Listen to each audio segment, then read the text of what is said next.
Aujourd'hui à l'émission, nous recevons une femme qui a plusieurs cordes à son arc. Nous la connaissons comme étant une chanteuse. Nous la voyons chanter. Elle a même déjà eu à sortir une chanson et nous savons qu'il y a un album qui va venir par la suite. Mais nous allons découvrir les autres arcs qu'elle a, les autres cordes plutôt qu'elle a à son arc. Alors, sans plus tarder, suivons l'épisode d'aujourd'hui. Léa, Oui, contente de te retrouver. merci de m'avoir ici. Ça fait plaisir.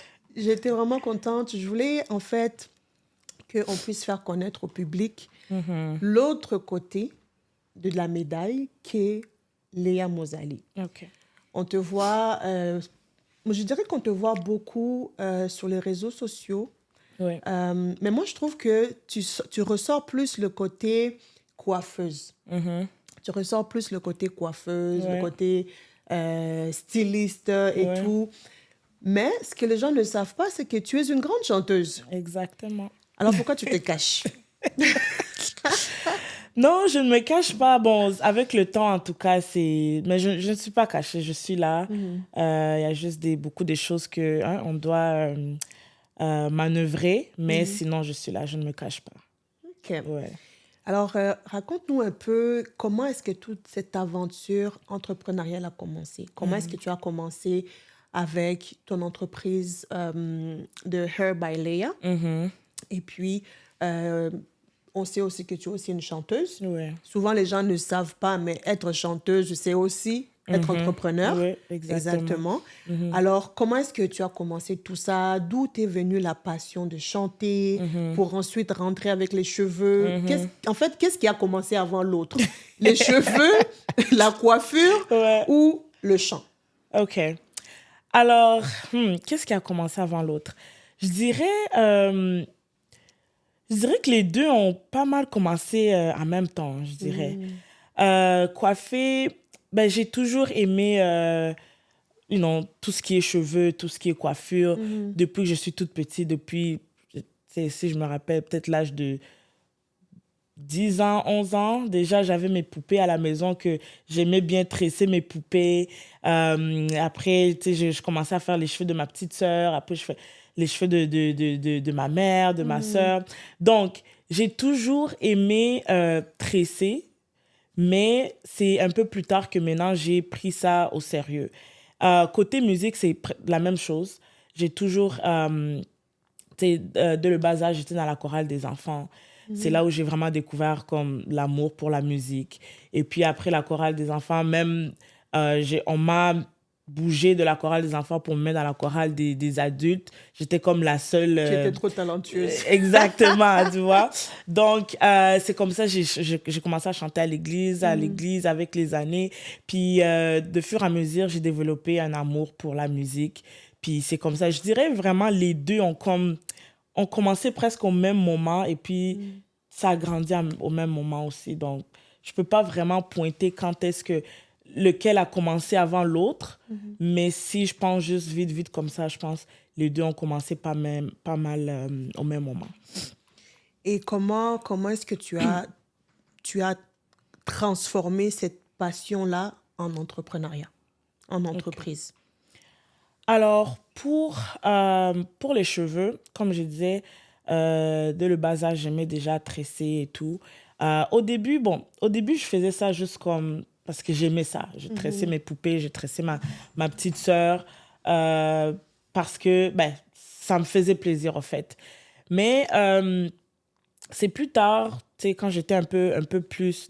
j'étais déjà dans l'adolescence, que j'ai eu à travailler dans un salon ici même à Edmonton. Je pense que c'était en 2000, si je me rappelle, 2008, 2009.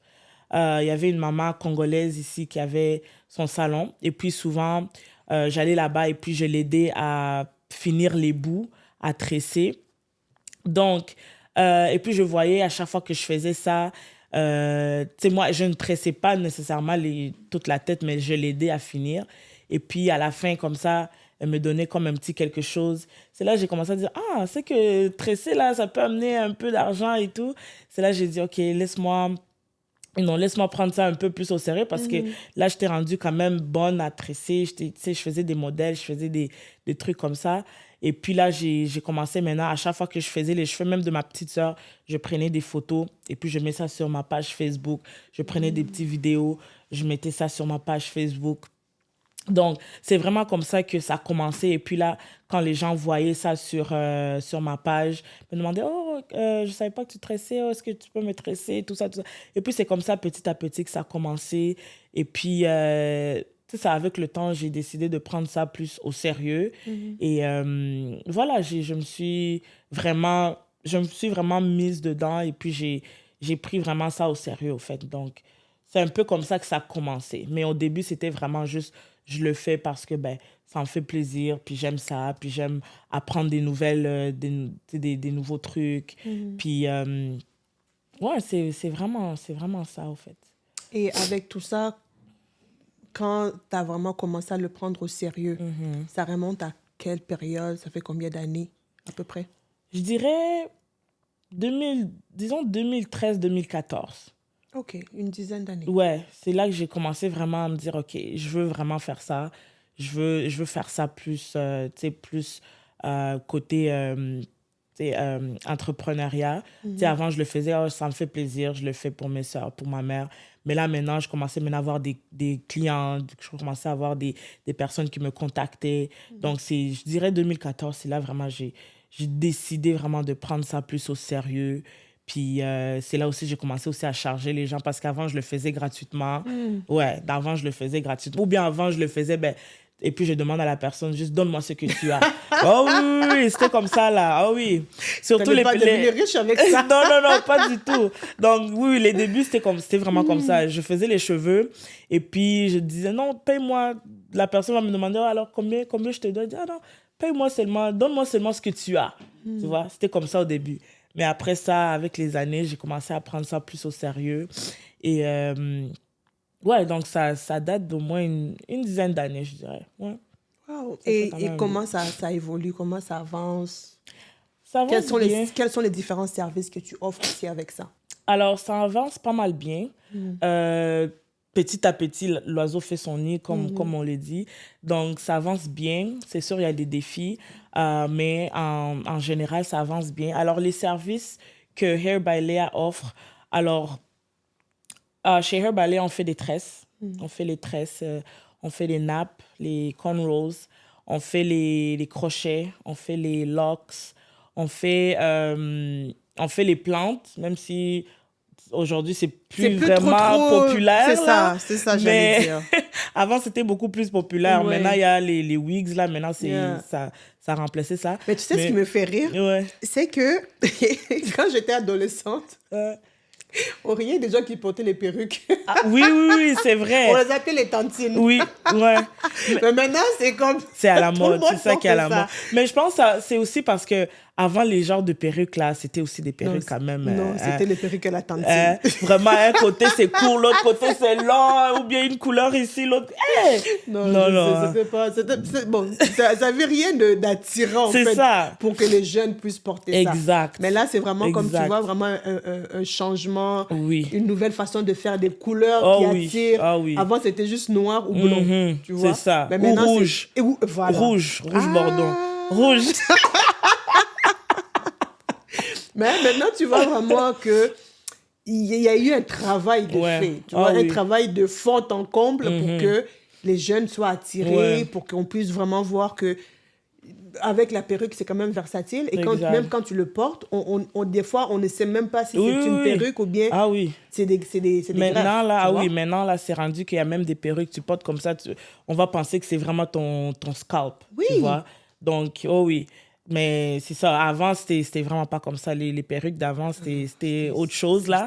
Donc, les plantes, à l'époque, c'était beaucoup plus populaire. Donc, les plantes, là, c'était... Je pense que c'était la chose que je faisais beaucoup. Ah oui, les plantes, là. Parce qu'avec les plantes, c'est beaucoup plus rapide que les mèches. Tu vois, les mèches, tu t'assois et puis la personne, les clients, souvent, n'aimaient... Ben, il y a d'autres clients, ils aimaient pas trop s'asseoir pour longtemps, mais pourtant avec les plantes, c'est ça. Mais avec les plantes, tu tresses, boum, boum, boum, peut-être 2 heures max, tu as fini. Tu as fini. Donc, les gens faisaient beaucoup ça. Donc, c'est ça, on les plante. On fait, quoi d'autre? J'ai dit les crochets, j'ai dit les locks, single locks. Pas les locks pour locks, les Non, cheveux, non, là, mais les locks crochets. Oui, les locks crochets, disons. Okay. Mais ça, c'est un défi que je me suis donné d'apprendre aussi à faire les locks là, des cheveux. Vraiment? Ça, c'est une chose que je ne sais pas encore faire. Oh, OK. Mais Une fois que tu auras commencé, dis-moi, j'ai des clients pour toi. Ah bon, hein? En tout cas, il y a beaucoup de personnes qui veulent lock leurs cheveux. Là, parfois, on me demande, mais je ne sais pas encore faire ça. Ouais. OK. Mais on fait aussi les poses de perruques, perruques, les wig installs. On confectionne aussi des perruques. Donc, je couds les perruques avec ma machine à coudre. Ouais, donc il y a beaucoup de services qu'on offre. Mais ça, c'est en général, c'est ça. C'est les services qu'on offre à Hair by Leah. Et en termes d'affluence, la clientèle, ça va? Les gens viennent, tu te retrouves avec ça? Oui, comme j'ai dit, c'est sûr, il y a des défis là. Mais côté clientèle, si tu t'es fait déjà une clientèle, c'est les mêmes personnes qui viennent à toi, ils te font confiance, alors ils reviennent et reviennent. Mais c'est ça, c'est sûr que on vise toujours loin, puis on veut agrandir, puis on veut faire plus, on veut avoir plus. Donc,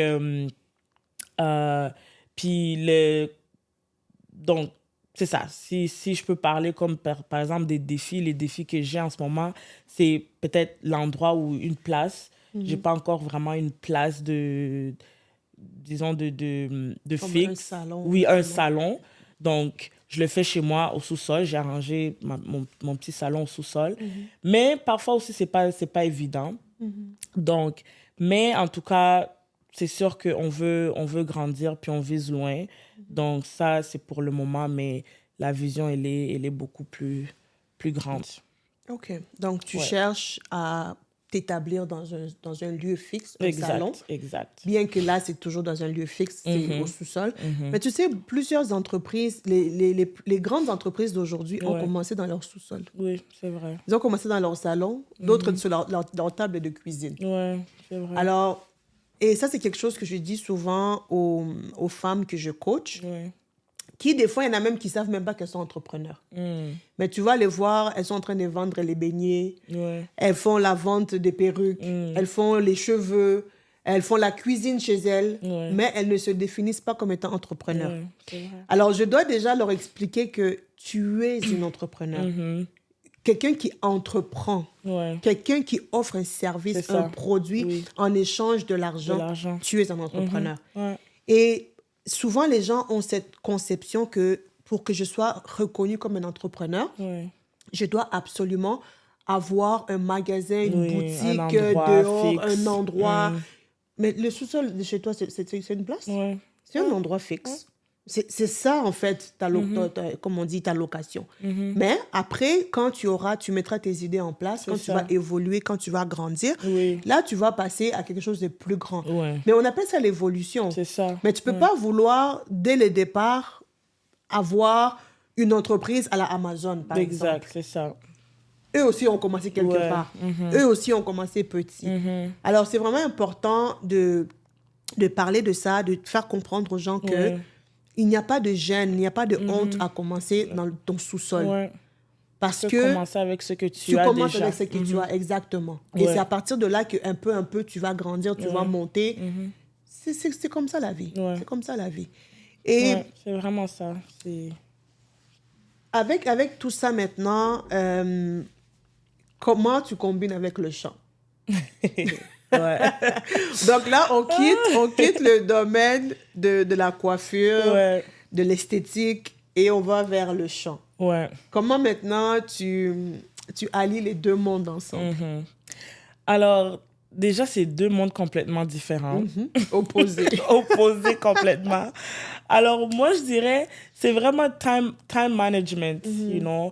Avoir un temps pour les cheveux, avoir un temps pour la musique. C'est vraiment juste de bien gérer, je sais vraiment de bien gérer mon temps. Par exemple, parce que là, il faut savoir aussi que j'ai aussi un 9 to 5 job. Je travaille aussi à temps plein. Donc, souvent, les cheveux, je les fais soit les soirs ou bien les week-ends, les samedis ou bien les vendredis. Et la musique aussi, c'est ça. Souvent, c'est les samedis ou bien les dimanches après l'église. Donc, c'est vraiment juste... C'est c'est deux mondes différents, mais c'est vraiment gérer le temps puis de bien... comment je peux dire ça? Bien planifier, au fait. You know? Prendre... donc, donner du temps pour les cheveux, donner aussi du temps pour la musique. Donc, c'est vraiment juste gérer le temps. Mais ce que je fais aussi, j'utilise beaucoup, j'ai, tu sais, comment on appelle ça? Mon calendrier que j'utilise beaucoup. Donc, chaque jour, là, je sais qu'est-ce que je dois faire ce jour-là. Donc, j'écris beaucoup et j'essaie en tout cas de respecter vraiment ce qui est sur mon calendrier. Donc, je peux me dire, par exemple, samedi, si j'ai un client, par exemple, je dis, OK, samedi, client, tel, à telle heure, à telle heure. Après ces heures-là, si j'ai le temps, je mets la musique à telle heure jusqu'à telle heure. Donc, c'est vraiment comme de vraiment bien gérer mon temps et aussi avoir un calendrier, avoir un to-do list. Avoir un to-do list. C'est quelque chose que je fais vraiment beaucoup parce que sinon, je me perds. Je me perds, you know. Je vais faire beaucoup plus de ça et puis je vais oublier ça. Donc, souvent, je dois vraiment être bien organisée là pour que les deux ne puissent pas tomber au fait. Donc, je dois vraiment bien gérer mon temps, avoir un to-do list, avoir un calendrier que je suis. Donc, c'est ça, vraiment time management. OK. Yeah. Donc, on pourra dire qu'avec le temps, tu as su vraiment avoir une bonne gestion de ton temps pour que tu sois capable de te retrouver avec les deux activités. Exactement. OK. Exact. Même si parfois, c'est pas facile. C'est jamais facile. Parfois, c'est vraiment pas facile. La personne qui te dira le contraire t'a menti. En tout cas, parfois, là, je me retrouve, je me dis, OK, là, c'est... Parce que parfois, les deux... tu sais, quand, par exemple, avec les cheveux, je suis trop occupée, j'ai beaucoup de clients, j'ai beaucoup de demandes. Et puis la musique, peut-être si je suis en train de travailler sur un projet qui doit me prendre beaucoup de temps et beaucoup d'énergie. Donc, les deux, tu sais, parfois, c'est vraiment difficile de balancer gérer. ou de gérer les deux en même temps. Donc, c'est ça, tu sais, parfois, c'est pas facile non plus. Yeah. Et si on vient te demander de choisir entre la musique et la coiffure, qu'est-ce que tu vas choisir? Parce que tu ne pourras pas toujours faire les deux en même temps. C'est vrai. Viendra un temps où tu seras tellement occupé qu'il y en a un des deux qui doit d'une certaine façon. Alors, si tu te retrouves dans cette situation où on te demande, OK, Léa, choisis entre la coiffure et la musique. Quel sera ton choix? Oh boy, ça c'est vraiment une question difficile. Ben, honnêtement, là, si je peux choisir entre la coiffure et la musique, honnêtement, je choisirais la musique. Pourquoi? Je choisirais la musique parce que, tu sais, comment je peux... How can I put it? La musique, au fait, la musique, c'est différent, en fait. Quand je fais la musique, quand je chante, je suis vraiment dans mon élément et je me perds dans ça, dans un bon sens. Donc, je me retrouve, au fait, quand je fais la musique, quand je chante, quand je me sens connectée à mon Dieu, je me sens connectée vraiment à mon appel. Tandis que la coiffure, je le fais parce que j'aime ça et puis ça me rapporte de l'argent de côté. Mais honnêtement, si je devais choisir entre les deux, je choisirais vraiment la musique parce que je pense que c'est dans ça vraiment que je suis à l'aise et puis c'est dans ça que vraiment je me retrouve spirituellement, émotionnellement, tout là. Donc, moi, je choisirais vraiment la musique si je devais choisir. OK. Donc, on peut dire que la coiffure, c'est juste une passion ou...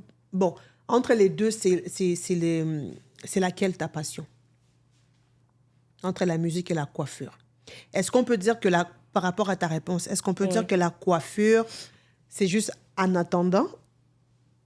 C'est comme un side hustle pour te rapporter de l'argent, alors que la musique, c'est ta passion. C'est quelque chose qui coule en toi. Ouais. Est-ce qu'on peut dire ça comme ça? Ouais, je pense qu'on peut dire ça comme ça. Je pense que la coiffure, c'est vraiment quelque chose que je fais, j'aime le faire, et puis ça me rapporte de l'argent, donc tu sais, ça me motive, ça m'aide aussi beaucoup. Puis j'ai aussi, tu sais, avec les années, j'ai appris aussi à aimer ça. Mais c'est ça, la musique, c'est vraiment ma passion. Tu sais, la musique, c'est vraiment... Et puis, tu sais, avec la musique, je me dis que la coiffure, tout ça, ça va passer. Mais ce qui... Bon, j'essaie de trouver les bons mots là pour un peu décrire à quel point... c'est ça, je dirais que la musique, c'est vraiment ma passion. C'est vraiment quelque chose que je fais avec passion. Lorsque je chante, lorsque je fais la musique, je me sens vraiment dans mon élément. Donc, c'est une passion. Et la coiffure, c'est quelque chose... Je le fais, j'aime ça. Puis... Quand j'ai l'argent, c'est là que je suis contente de dire « Ah oui, je me suis fait de l'argent. » tu vois. Mais la musique, que j'ai l'argent, que je n'ai pas l'argent, juste chanter, juste être dans cette atmosphère, moi, c'est ça. C'est ça qui me fait le plus plaisir. Puis c'est ça. Donc, je dirais que c'est vraiment la musique qui est ma passion par rapport à la coiffure. Parce que déjà là, au commencement, c'est plus toi qui investis dans la musique. Ouais. Avant que ça commence vraiment à prendre, que les choses avancent, que les choses commencent vraiment à se lever. Oui. Donc, c'est beaucoup plus toi qui investis dedans. Ouais. Alors qu'avec la coiffure, tu n'investis pas tellement. Oui, c'est ça. Mis à part peut-être les outils de base pour commencer à coiffer et tout ça. Mais alors qu'avec la musique, c'est plus toi moi-même, c'est ça. C'est ça qui montre à quel point la musique, c'est ma passion parce que je prends l'argent de mes poches, de mes propres poches, pour payer des trucs, pour payer des studios, pour payer... Donc, je le fais parce que je veux le faire, en fait. You know? Pourtant, avec la coiffure, je dois être payée pour acheter, par exemple, les produits, les produits, pour acheter des trucs. Mais c'est pas quelque chose que, par exemple, je vais investir. Bon, je peux aussi investir dans la coiffure, mais pas autant que je le fais déjà avec la musique. Comme la musique, pour le moment, ça ne m'apporte pas grand-chose, côté argent. Mais je le fais quand même. Puis je continue à le faire, même si c'est moi qui sors mon argent. Donc, c'est comme ça. Super, très intéressant.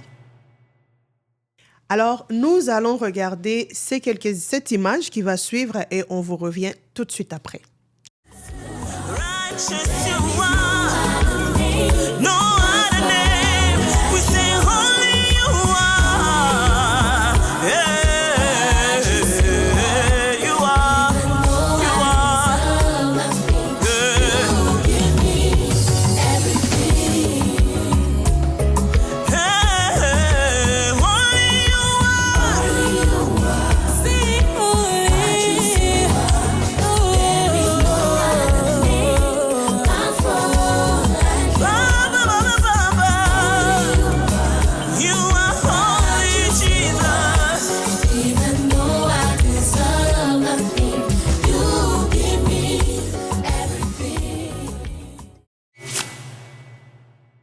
Moi, personnellement, je l'ai beaucoup aimé. Merci. Ça m'a beaucoup fait danser. Je pense que je l'ai partagé à tout le monde que je connaissais. OK.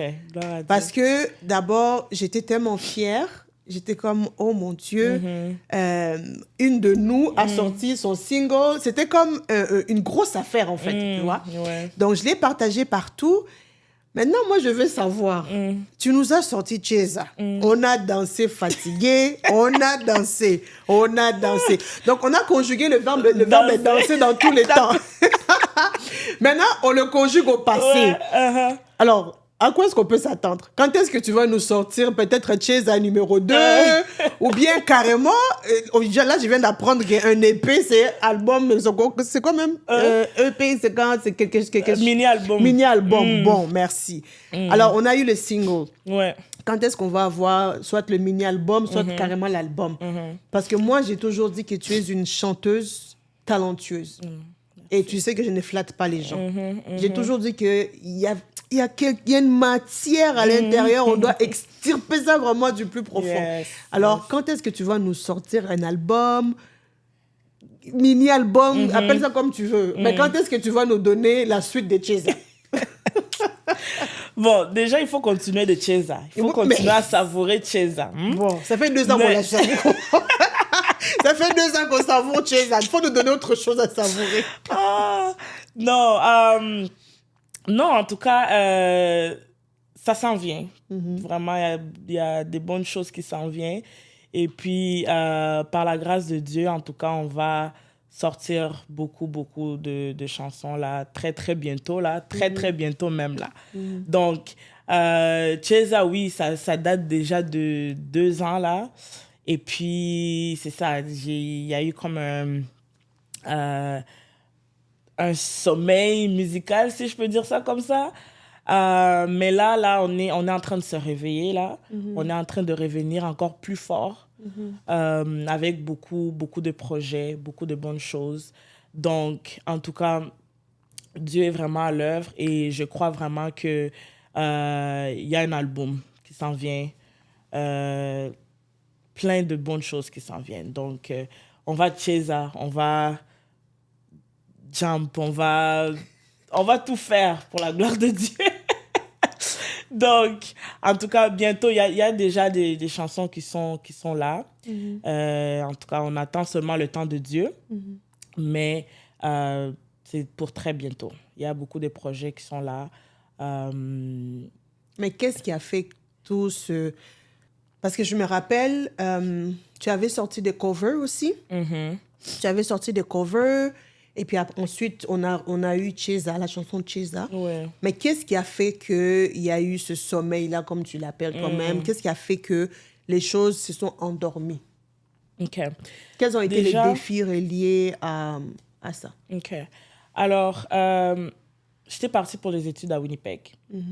Et puis à Winnipeg, j'ai eu à trouver des... Winnipeg qui est? Winnipeg qui est en Manitoba.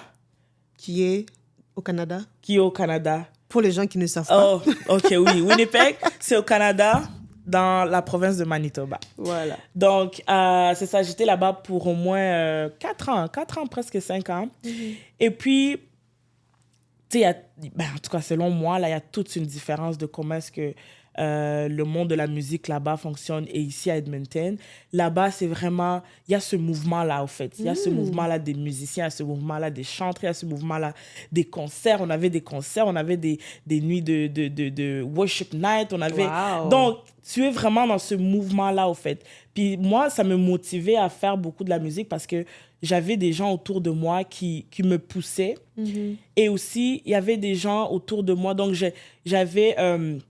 un ami qui avait un studio, donc on a enregistré les chansons dans son studio. J'avais une équipe, j'avais des chantres, j'avais des... Donc, j'avais toute une équipe, au fait. Et puis, on pouvait comme planifier, par exemple, un concert et puis toute la ville va être mobilisée. Wow. Ouais, donc à ce point-là. C'est comme si c'est quelque chose qu'ils sont déjà dedans, ils sont habitués à ce genre de choses-là. Donc, des événements, des concerts, des worship nights. Donc, on planifie des worship nights comme ça, il y a beaucoup de monde qui vont venir. Et puis, une chose que j'aime aussi que j'ai aimé aussi avec Winnipeg, c'est que lorsque quelqu'un organise, par exemple, un concert ou bien un worship night, c'est tous les églises, au fait, qui viennent. Dans le groupe où j'étais, où les personnes avec qui je travaillais, ce n'étaient pas des personnes nécessairement de mon église. Oh, OK. C'était des personnes d'autres églises, c'était des personnes de dehors. Mais lorsqu'on faisait, par exemple, un concert, c'est toutes les églises ensemble. Donc, c'est vraiment là qu'on voyait que l'expression « le corps du Christ » prenait tout son sens. Ah non, Winnipeg, c'est vraiment comme ça. Wow. Ça, c'est une grande différence que j'ai vue avec Edmonton. Puis, c'est ça. Quand je suis revenue à Edmonton, j'ai vraiment senti cette différence-là. Oui, là-bas, une église fait, par exemple, un concert.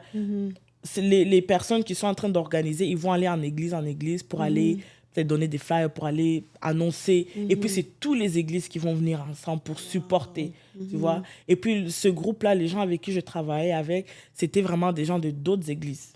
Peut-être, les gens de mon église, peut-être on était quoi, 3, peut-être. Mais les autres musiciens... Donc, ça, c'était vraiment quelque chose... Et puis, il y a beaucoup de musiciens aussi là-bas. Il y a beaucoup des chantres, des personnes qui chantent, pas nécessairement juste à l'église, mais qui chantent personnellement aussi, carrière solo. Donc, tout ça me motivait. Tout ça, j'étais dans ce monde-là, puis ça me motivait. Mais maintenant, lorsque je suis revenue à Edmonton, moi, dans ma tête, je me dis, OK, je vais venir à Edmonton, ça va continuer. Hein? Je vais faire beaucoup, même plus que j'ai fait ici à Winnipeg. Mais là, quand j'arrive à Edmonton, déjà, il faut savoir, je n'étais pas à Edmonton pendant au moins 4 ans, là, presque 5 ans. Il y a beaucoup de choses qui s'est passé, qui se passent en 4 ans, 5 ans. Donc... C'est beaucoup. Oui, il y a eu des nouvelles personnes, des nouveaux visages, des nouveaux, tu vois. Donc, tout ça, il fallait encore reprendre à zéro. Donc, ça, c'était vraiment un défi là, que j'ai eu. Je suis venue ici, je connaissais pas des producteurs parce que avant même de quitter Edmonton, avant, je prenais pas vraiment ma carrière musicale au sérieux, là. Je chantais à l'église, c'est tout, là. Je pars à la maison, c'est bon. Mais là, c'est à Winnipeg vraiment que j'ai développé cet amour-là vraiment pour vouloir chanter en solo. Mais là, quand je suis revenue ici, je ne connaissais pas de producteur, je ne connaissais pas de... puis il y a pas aussi cette union-là des églises aussi, des musiciens. Chacun fait ses choses dans son propre église. Donc, c'était vraiment un choc, je peux dire ça. Donc, c'est ça qui m'a fait un peu... Je me suis dit, OK, laisse-moi d'abord observer Fona, laisse-moi d'abord juste chanter à l'église and just, c'est ça. Mais là, après ça, je me suis dit, non, ça c'est... Donc, quelque chose en moi, ça brûlait en moi, en fait, Je me sentais pas à l'aise de seulement juste chanter à l'église, rentrer à la maison. Je voulais faire plus. Je voulais faire plus. Je voulais faire des soirées d'adoration. Je voulais faire des salons d'adoration, des concerts. Donc, ça brûlait en moi, en fait. C'est là que je me suis dit, non, laisse-moi comme me réveiller un peu là. Puis il y a eu aussi des gens aussi autour de moi aussi qui m'encouragent. Ils disent, mais toi, tu peux pas, tu dois vraiment réveiller, tu dois vraiment te réveiller. Tu dois vraiment utiliser ce que Dieu a mis en toi et tout et tout. J'ai eu beaucoup des prophéties aussi disant que moi, je ne suis pas... Dieu ne m'a pas appelé seulement pour que chanter, par exemple, juste à l'église, mais Dieu m'appelle à sortir, au fait. Donc, c'est comme ça que j'ai recommencé à reprendre la musique au sérieux. J'ai commencé à faire mes petites recherches. J'ai commencé à chercher des studios. J'ai eu à trouver quelques studios. J'ai fait des projets, j'ai pas trop aimé. Donc là, c'est vraiment là où j'en suis, de faire mes recherches puis de reprendre. Mais en tout cas, les choses avancent quand même bien. Puis bientôt, là, on aura des bonnes choses. Wow. Ouais. Je savais pas. Ouais. Je savais pas tout ça. Ouais. Mais du coup, tu sais, Martin Luther King a dit une chose. I have a dream. Et ce que tu es en train de me dire en ce moment, ça rentre dans la même phrase que Martin Luther King. I have a dream. Yeah.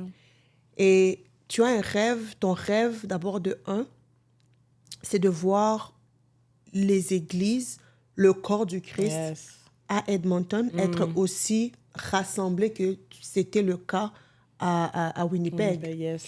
Et non seulement ça, tu aimerais voir plus un réveil spirituel au niveau de Edmonton. Tu aimerais plus voir des concerts. Tu veux voir plus des soirées d'adoration, des moments d'adoration, de louange, des temps où on passe juste ce moment-là dans la présence du Seigneur. Alors, et si c'était toi qui devais être la porteuse de ce rêve-là? Parce que moi, je ne crois pas au hasard. Et si tu étais parti à Winnipeg dans un but pour voir tout ça? Parce que je t'observe et je te vois, bien que tu es membre d'une église X, mais je te vois aussi aller chanter dans d'autres endroits. Ouais. Je te vois aussi aller chanter dans d'autres églises, mais également dans d'autres événements tenus par des ministères indépendants, par des organisations indépendantes et tout ça. Exact. Alors, tu as déjà en toi ce poids, si je peux dire ça, ce rêve-là, cette volonté. Alors, qu'est-ce qui t'empêche d'aller de l'avant? Alors, c'est une très bonne question. C'est vrai que ça, c'est comme tu l'as dit, le rêve de Martin Luther King. Moi, ça, c'est mon rêve, là, de voir Edmonton, des églises venir ensemble pour des soirées d'adoration, pour des conférences, pour des... Tu vois? Parce qu'on est en train de servir un Dieu, you know? On est en train de servir un Dieu. Alors moi, je vois pas vraiment l'intérêt d'être divisé de cette manière-là. On sert un Dieu et pourquoi pas ne pas le servir ensemble. Malgré que c'est vrai que chaque église a sa propre vision et chaque pasteur a you know, sa propre vision, son propre appel. Mais je crois fermement que si on sert réellement le même Dieu, on devrait être en mesure de se rassembler ensemble pour adorer. On est en train juste d'adorer ce Dieu-là, tu vois, passer des moments dans l'adoration. Donc ça, c'est sûr et certain que c'est quelque chose qui est vraiment dans mon cœur. Puis ça s'en vient. C'est ça. Ça, c'est vraiment quelque chose que moi, quand on m'invite dans d'autres églises pour des événements ou bien pour des projets, moi, je suis toujours partante. Et puis, avec d'autres artistes aussi en ville, on parle. Et puis, c'est quelque chose vraiment qu'on a vraiment à cœur. Puis, en tout cas, on espère vraiment, avec la grâce de Dieu, que c'est quelque chose qu'on va réussir à faire dans les prochaines années. Mais c'est quelque chose qui est déjà en train de commencer. On a déjà quelques je dirais, quelques artistes locaux, c'est ça? Quelques artistes locaux avec qui on travaille déjà ensemble. On fait on se rassemble juste comme ça, juste pour chanter, pas pour aucune raison, juste on se rassemble, on va chanter seulement. Et puis on prend des petites vidéos, on poste sur nos pages et tout. Donc c'est déjà là, ça commence, mais c'est sûr que c'est un début. Et mais c'est ça, le rêve, the big picture, c'est vraiment réunir toutes les églises, réunir tous les chantres de différentes églises pour adorer ensemble. Donc, c'est vraiment ça. Je pense que tu as la capacité de réussir. Tu as cet amour-là en toi. Tu as cette volonté-là. Ouais. Alors, ce sont deux outils ou deux ingrédients que, mis ensemble, il Ouais. n'y a rien qui peut t'arrêter. Ouais. Léa, c'était un plaisir de te parler. Merci beaucoup, c'est déjà fini. Ça passait vite. Ça passait vite. J'aimerais que tu regardes la caméra devant toi et que tu parles à quelqu'un qui te regarde, qui nous regarde en ce moment, et que tu dises à cette personne-là pourquoi est-ce que la personne doit percer. Parce que l'émission, le nom, c'est The Surge, qui est la percée en français. Donc, pourquoi est-ce que la personne doit percer dans sa vie? Pourquoi est-ce que la personne doit sortir des sentiers battus? Pourquoi est-ce qu'elle doit sortir de sa zone de confort pour passer à autre chose, pour briller? Alors, si tu peux parler à la personne, que ce soit du côté entrepreneur, que ce soit du côté personnel, comment tu te sens? Juste faire le message à la personne. OK. Alors, la personne qui est en train de me suivre en ce moment, alors ce que je peux dire, c'est que tu n'as pas d'autre choix mais de percer. Alors, il y a beaucoup de choses en toi que Dieu a mis des choses en toi qui ne doivent pas nécessairement juste dormir en toi, mais tu dois les faire sortir. Alors, malgré les défis, malgré les challenges, continue de persévérer. C'est vrai que les débuts, c'est toujours difficile, mais avec le temps, ça va aller. Et puis, il y a des personnes qui dépendent de toi. Tu ne le sais peut-être pas, mais il y a des personnes qui te regardent, il y a des personnes qui trouvent leur inspiration en toi. Donc, si tu abandonnes, tu vas peut-être... il y aura peut-être une personne qui va abandonner à cause que tu as abandonné. Alors, n'abandonne pas. Continue à percer, continue à pousser et Ça va aller avec le temps, mais surtout, surtout, surtout, n'abandonne pas, continue à persévérer, continue à mettre Dieu avant toute chose et puis de vraiment sortir ce qui est en toi parce que ce que tu as en toi, en fait, c'est pour, c'est pour que c'est pour qu'on puisse voir, en fait. Ce n'est pas pour être caché, mais c'est pour qu'on puisse voir. Et tu es appelé à faire des grandes choses. Et je prie que Dieu vraiment puisse te donner ce courage-là. Donc, continue à percer.